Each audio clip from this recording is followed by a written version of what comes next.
Today, I'm delighted to introduce our speaker, and it's great timing coming on the heels of our, as Bob mentioned, our very successful New England Innovation Awards program, 30th Annual Innovation Awards program, which we capped off with over 400 people here at the Westin for the awards dinner, and it was a terrific event. So our speaker, Pamela Goldberg, is the first woman to lead Massachusetts Technology Collaborative, MassTech, a public economic development agency charged with strengthening the state's innovation economy and expanding technology-related enterprises. Pam has extensive background in leadership, entrepreneurship, innovation, and finance, and all roles that she is now bringing to bear on in her work with the Baker administration to support critical economic development initiatives that unlock private investment and create jobs. Prior to MassTech, Pamela served as the director of the Center for Entrepreneurial Leadership at Tufts University, a program she launched to drive innovation at the school, and through her leadership in that role, the program expanded to over 500 students per year and supported the start of over 50 businesses in Massachusetts. That's giving back to your alma mater. As director, Pam established the school's nationally recognized business plan competition and received the National Teaching Award for Entrepreneurship. Before working in academia, Pam worked as an entrepreneur, launching 3 startup ventures and helped start the investment banking division of State Street Bank. She is the co-chair of Tech Hub Collaborative's Communications Working Group and a member of the Massachusetts Business Roundtable. And way back when, she received her BA from Tufts and an MBA from Stanford University. Let me introduce Pam Goldberg. It's wonderful to be here today. I've known Bob Baker for many years, and I'm thrilled to finally be at one of these breakfasts. It's been too long in coming, so Bob, you'll see me again. But it's also very nice to see so many familiar faces in the audience, friends and colleagues who are here. It's a nice show of support, so thank you. I was hired, I guess, by the Patrick administration and now working for the Baker administration. And MassTech Collaborative is an economic development organization focused on growing technology innovation in Massachusetts.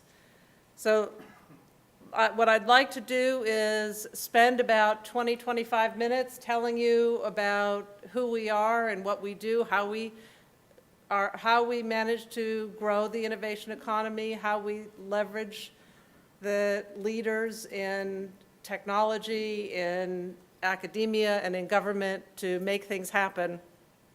I am happy to answer questions along the way, but after I've talked for about 25 minutes, I will open it up to questions. So technology innovation has been growing a long time. Some of you may have seen this piece that I'm going to show you, but it is one of those things that just reminds us about how technology is changing. Back now at 56 past, I wasn't prepared to translate that. That's that little right. mark with the A and then the ring around it. At? See, that's what I said. Katie said she thought it was about. Yeah. But I'd never heard it. Around. I'd never heard it said. I'd always That's seen the right. mark. There it is. At AM feedback, com. I mean, What what do you is say to that, internet Allison? anyway? What do you write to it like mail? There's Allison. Can you explain what internet is? See, that's what I said. What do you mean there's nothing under the hood? Katie said she thought this was a car. Yeah. And it's built using wind? Like from a windmill? Or a fan, or a turbine, or a fan vine. Wow. I mean, what is I3 anyway? Allison, can you explain what I3 is? So we've come a long way from not even knowing what the internet was to not knowing what an email address is. And today we're using technology in every aspect of our lives. Who would have guessed we'd be carrying a computer in our pockets and Skyping people around the world, and even for some like me, wearing a Fitbit to track our level of exercise. So we're using technology in so many parts of our lives in ways that we never could have imagined. You may have heard of Gordon Moore and his Moore's Law, where he predicted that technology would be doubling in expansion every 24 months. And what we've seen over time, so if you look back in the days when electricity was created, and it took 46 years for people to readily adopt the use of electricity. Now it's so much a part of our lives we don't even think about it. And then with the introduction of the telephone, it took a shorter period of time, but it still was 35 years before 25% of our population was ready to adopt telephone. Radio, a little bit faster. Television, faster yet, and that's more for some of us in our lifetimes. And then, looking back less than 50 years ago, it was the personal computer. And it only took 16 years to adopt that. So clearly, over time, we've been much more receptive to adopting new technologies. Anyone want to guess how quickly we adopted the mobile phone? It was 13 years from the time that the mobile phone was introduced in our country to when people adopted it. The web, 7 years. The reality is that with the iPad, it was less than 24 months. So as you see, as we bring more and more technology to our lives, we are adopting it that much faster and adapting our ways. So we don't know what the next technology is going to be, but the likelihood is that we will adapt to that much more quickly. So what does that mean for an organization like mine? We have to be aware of where technology is going, what is happening, where Massachusetts stands as compared to other leading technology states, and how can we keep the competitive advantage that Massachusetts has. And so we worked together with industry, academia, and government to be on top of that curve. MassTech Collaborative is really an engine of change. We, as I say, we work with partners in all three sectors. And how do we attack the issues? We look at three different areas. We look at the talent pipeline. Are we preparing our workers and our next generation for the jobs of today and tomorrow? What is happening in all of the different regions of the state? So Boston and Cambridge do a pretty good job with technology innovation. But what about the other parts of the state? Merrimack Valley, the South Coast, the Berkshires, Pioneer Valley, and what can we do to help them succeed? And finally, what are the key growth industries in technology innovation? What are the industries that are really going to be the most impactful to drive technology innovation for Massachusetts? And in fact, if you look back 20 years, over the last 20 years, it's been life science and clean energy that have driven our economy. We believe that over the next 20 years, it's going to be the digital technologies. So MassTech Collaborative has three different divisions. I'm going to talk about MIHI first. MIHI is our eHealth Institute. And as we all know, we take great pride in the fact that Massachusetts is a leader in healthcare. And what's happening is digital health is becoming a more and more important part. So what do we do at MIHI? We look at what is happening that is changing healthcare. One of the most important things 5 years ago was the adoption of electronic health records. Well, as it turns out, Massachusetts leads the nation in the adoption of electronic health records. In fact, the rest of the nation is looking at creating standards in the adoption of electronic health records and looking to Massachusetts to lead the way in that area. And in fact, more than 90% of our hospitals and more than 80% of our physicians have already adopted electronic health records, where the standards go into effect at the beginning of 2017. So we are leading the way in that area. And we have built a statewide health information exchange so that electronic health records can be shared in and among various institutions, so that when a patient travels from one place to another, their records can follow them. So MIHI has been charged with helping physicians adopt those electronic health records. And so we went in 2008, when MIHI was formed, about 50% of physicians had already adopted electronic health records. Now, as I say, 80 to 90% of physicians have adopted them. What's the point? The point is to improve the quality of care and to lower costs of care. So we did a survey of healthcare providers, and what they said to us was it really makes a difference in communication between physicians and their patients, among physicians, and between physicians and other healthcare providers. As I say, it improves the quality of care, it reduces errors, and it enables better decision-making. These are pretty compelling reasons to have these electronic health records. And in fact, throughout the state, we are connecting people to the statewide health information exchange. We call it the highway. And you can see that there are a number of places that are already using the records and sharing information, but there are a lot more that are in process, and we're working to bring them on board. An example that I like to use, I visited with the CEO of the Milford Regional Hospital, which is, Milford is south of Worcester, for those of you who are from the eastern part of the state. They really were very quick to say, we want to see what kind of change we can affect by not only adopting electronic health records, but sharing information. They had a patient who was admitted to the hospital 20 times within a single year. What could they do to reduce that repeat user of their services so that there would be a patient who would use less expensive services?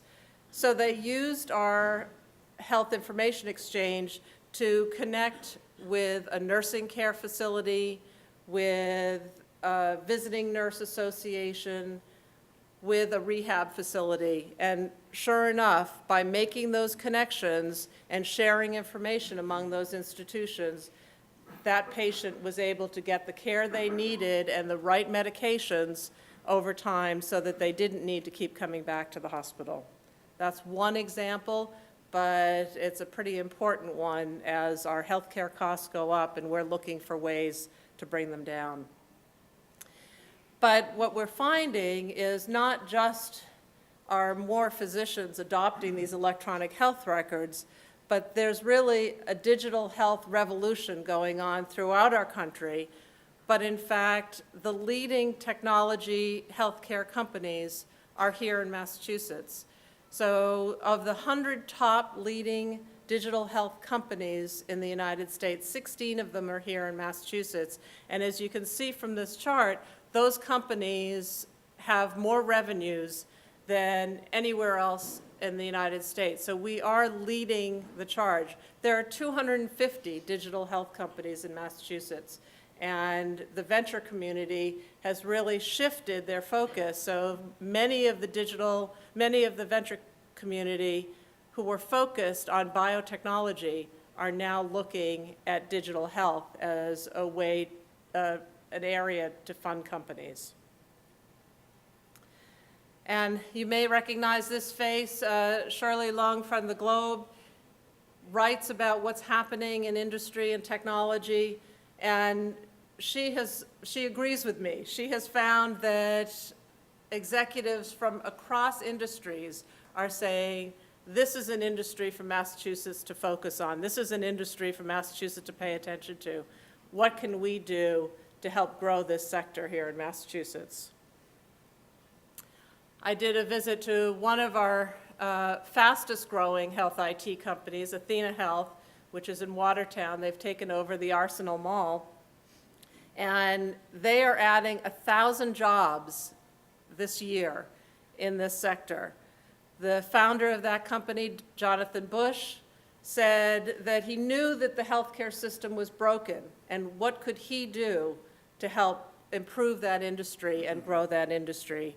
And in fact, one of the things that they're doing, in addition to running their own business, is they have an accelerator on site that is helping startup companies in this space grow. And in fact, it's called More Disruption, Please, which gives you a sense of his sense of humor. We also have a broadband division. So in our world of fast-moving technology innovation, can you imagine doing without the internet? There are parts of Massachusetts that still are using dial-up, that are still having the challenge of accessing the internet. About 5 years ago, the state charged MassTech Collaborative with growing the MassBROADBAND Institute. The Broadband Institute gave us the opportunity to build a middle-mile network. We put fiber in 123 cities and towns in central and western Massachusetts and connected 1,100 community anchor institutions. So those were libraries, schools, police, fire, town halls, community colleges. And in fact, what we discovered was that was just the beginning of the answer to the problem. What was happening is that school children who had to do their homework and access the internet for their homework couldn't do it. And so late at night, you'd see parents and children in their cars outside the public library so that their children could access Wi-Fi from the library to finish their homework. This is not a good solution. I had a police chief come up to me and say, I'm trying to pull up a mugshot. I need to deal with criminal element. I pull up a mugshot and it freezes here. This is not a good solution. How can I do my job when I can't even get a mugshot on the computer? So we are addressing this problem. The Baker administration has said to us, okay, you've solved part of the problem by connecting 1,100 community anchor institutions in these towns, but what can you do to impact the rest of the problem, which is people's homes and businesses? So as you see on this map, the yellow lines are where we have built a fiber network. The communities that are in pink are the towns that have nothing more. And so we've been charged with building fiber to the premise in those communities. If you look in the bottom left-hand corner here, that gives you a sense of where those communities are relative to the rest of the state. So it is central and western Massachusetts. But those 45 cities and towns are in the midst of town meeting now and voting to approve the expansion of broadband in their towns. We expect that potentially up to 27,000 homes will be connected by the time we're done with this project. And then our Innovation Institute. So for those of you who are familiar with MassTech Collaborative, you've probably heard of our Innovation Institute. That's really where the core of who we are as an organization, because all of the ideas come through our Innovation Institute and bubble up. That's where a life science initiative was created that ultimately became the Life Science Center. That's where the clean energy activities happened through our Renewable Energy Trust that got spun out to be the Clean Energy Center. So sometimes we grow things internally and sometimes we spin them out.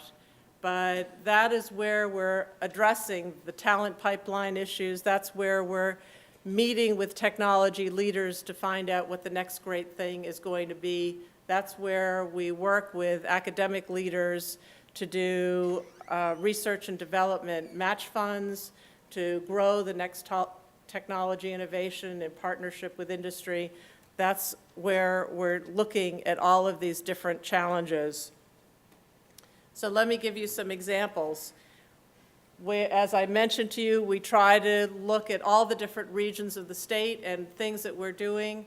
One of our initiatives is E for All. We're working with the Deshpande Foundation. Some of you may have heard of Desh Deshpande, the founder of Sycamore Networks.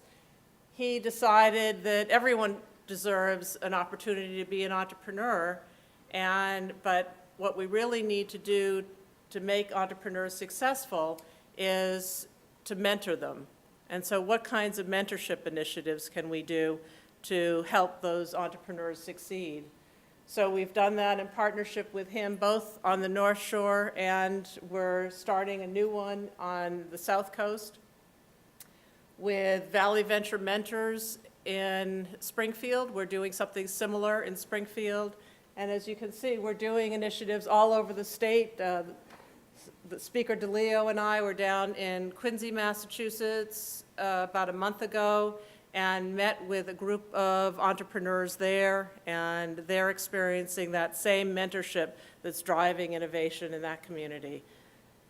Out in Holyoke, Massachusetts, what had been the poorest community in the state, we built a high-performance computing center in partnership with the government, in partnership with the top 5 research universities and 2 of our leading companies, both EMC and Cisco. That community had a lot of challenges, so we said building the high-performance computing center isn't sufficient. We need to do more for this community. We got together business and academic leaders in the community to meet with the mayor and others, and we're in the midst of building the Holyoke Innovation District. It's really transforming downtown Holyoke. We decided that an important way to keep our college and university students here in Massachusetts was to connect them with the tech community. A lot of young people who go to school in Massachusetts don't appreciate the quality and the value of the companies that are here. So by creating an internship partnership for small and medium-sized technology companies, we match students with the companies, and we provide half of the cost of that intern, and the company matches us on that. And another great entrepreneurial activity is Mass Challenge. How many people in the room know Mass Challenge? Yeah, about half. So Mass Challenge is the largest accelerator in the world. It supports entrepreneurs from, I believe it's 70 countries around the globe now. It was started roughly 5 years ago, and Mass Tech Collaborative were first dollars in, and we continue to support that activity. They are creating jobs, they're creating funding, and they have an elaborate mentorship network that's really impacting not just our economy, but the global economy for innovation and entrepreneurship.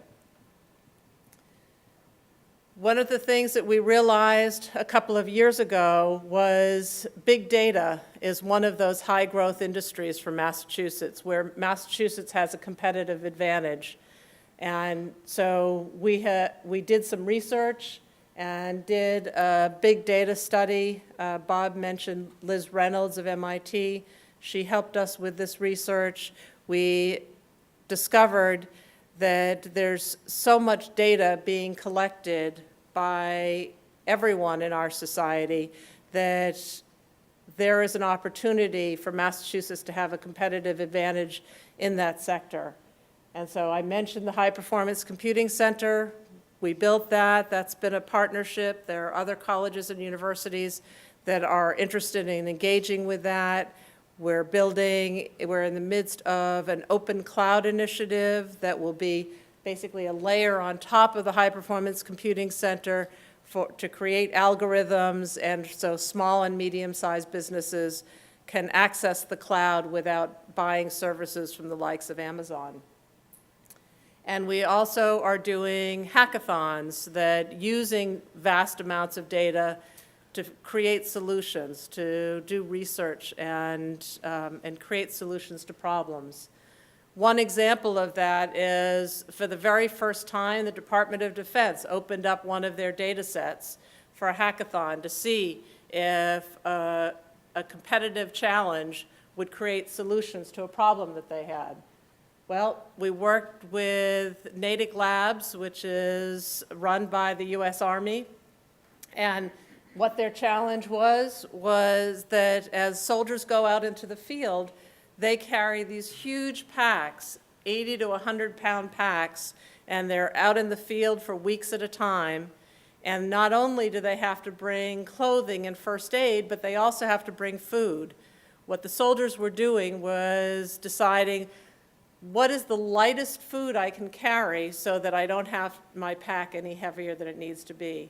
But what they weren't doing is balancing out the nutrition with the weight of the food. So the challenge was for a team to come up with an app. And here's the app that got created by a team from UMass Lowell. It was a 24-hour challenge. They took these vast amounts of data of all the different nutrition packs that soldiers can carry and broke it down to the protein, carbs, fat, calories that a soldier needs in a given day and what kinds of rations could they get. So that's the kind of thing that can be using all of the people who have the computer science capability here in Massachusetts matched with a large data set to solve problems. One of the things that you can find on your way out the door is our annual index of the innovation economy. I take great pride, and hopefully all of you do as well, with the fact that Massachusetts is #1 in innovation. We are the leading state in the United States in innovation. What is our competitive advantage? We use 24 different measures to evaluate what makes Massachusetts #1 in innovation. And it's everything from patents to numbers of PhDs to amount of venture capital investment per capita, an array of different measures that determine that Massachusetts is the leading state in technology innovation.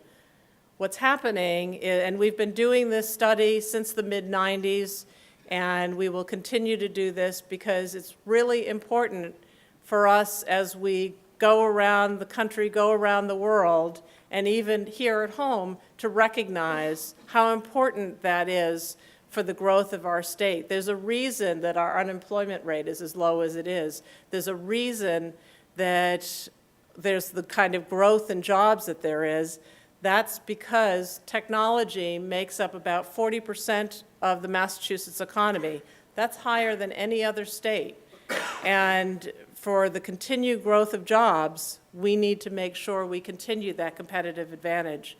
So we produce this report every year, and that informs what we're doing and how we can continue to attack. Other leading technology states have figured out our formula. They're actually growing faster than we are at this point, so they're still in our rearview mirror, but they're catching up. What can we do as a state to affect that change, to keep us ahead of the curve? So I hope that you've learned a little bit about what we do and how important technology innovation is to our state's economy, and I'm happy to take some questions.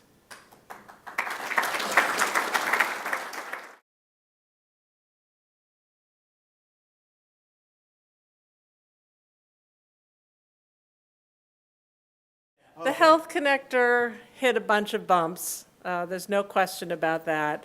And I think that there was an outside company that was hired to build that, and they had to make a lot of fixes.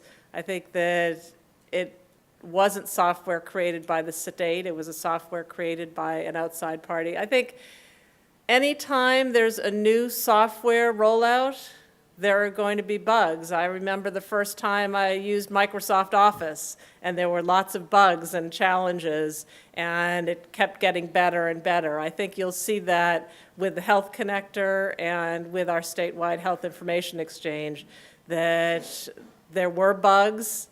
They're overcoming those bugs, but that is one of the challenges and realities of a software rollout.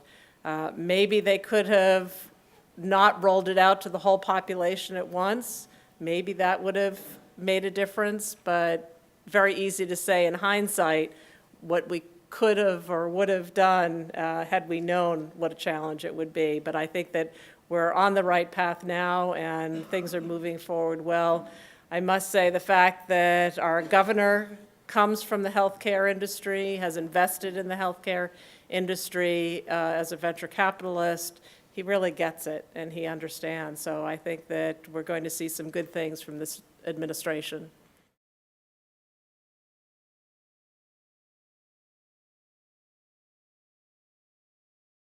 Well, so privacy and security are job one, especially when it comes to healthcare, and that has been the primary focus with any of these rollouts, that privacy and security is the most important part. I think that part of it is a generational thing, however. I think that the younger generation is not as concerned with privacy and security as, I'll say, my generation. But I do think that people care about keeping their health information private, and maybe even more so than their financial information. It's really been fascinating to me because I see parallels between privacy around financial information and privacy around healthcare information. But with the rollout of all of these new technologies, and in fact, the statewide health information exchange has had very slow adoption because of just that issue that you've raised. The most important part has been privacy and security. Until we can ensure that for all kinds of health information, regardless of whether it's billing information or actually a patient's record, we want to make sure that that information can travel securely without being disrupted, and that patients can own their own health record rather than it being owned by the system.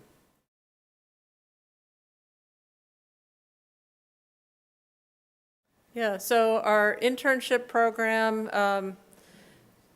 as Bob said, there are the quirks of the legislature, and so when we get funded, we can do an internship program, and when we don't, we can't.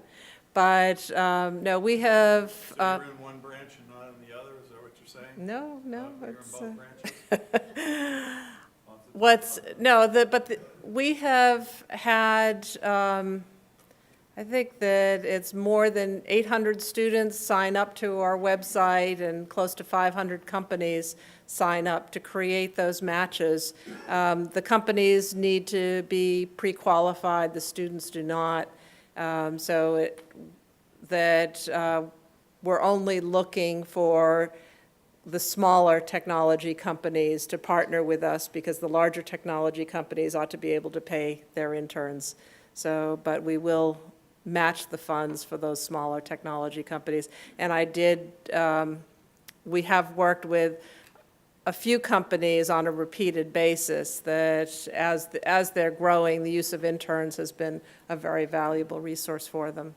And in terms of the Open Cloud Initiative, that's a work in process now. We're not ready to roll that out, but it is an opportunity to leverage the High Performance Computing Center and make cloud services available to small and medium-sized businesses.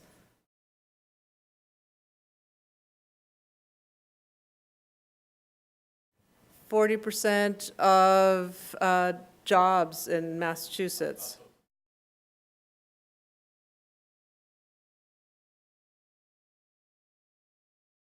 Well, so the goal is to partner with the communities. We have $40 million to do a project that's a $120 million project, so we're partnering with the communities, and the communities will have to bond for it. What's remarkable is out of the 44 communities, 18 have already gone to town meeting and voted to do this. I think people recognize what an important piece of their economy it is to have broadband access, so I think that it will. Well, it's central and western Massachusetts. It's Pioneer Valley, it's Berkshires, it's even further east than that.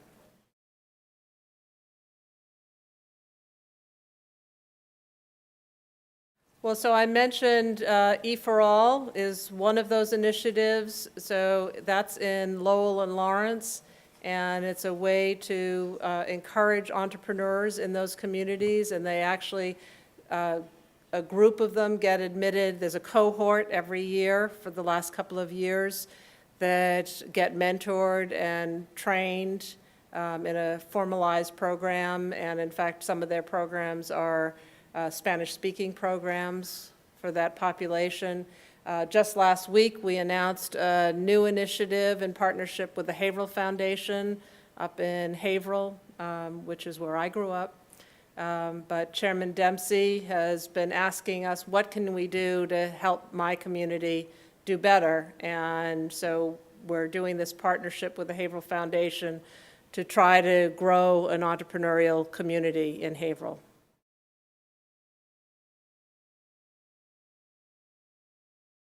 With the last administration, I visited 16 countries around the world and met with business leaders and government leaders and academic leaders in each of those countries. One of the outcomes is academic partnerships, and so there are collaborations. UMass Lowell is a great example of an academic institution who has created partnerships with academic institutions in other parts of the world. We've also, in a lot of those countries, we've met with technology leaders, and they've said, well, why should we think about Boston as compared to Silicon Valley? And for a lot of them, it's a very compelling thing that we have 300 colleges and universities within 90 minutes of Boston, that there's all that brain power that they can access if they have operations here. Also, especially in Europe and in South America, the time zone works better for them, that our business day aligns with theirs better. And in fact, I was in Israel just less than a year ago, and we now, and not just the result of that trip, but we have over 200 Israeli CEOs running companies here in Massachusetts. So that tie between the two countries is very powerful, and they see compelling reasons to base their U.S. operations here. And a lot of joint ventures, right? A lot of partnerships, yes. Thank you.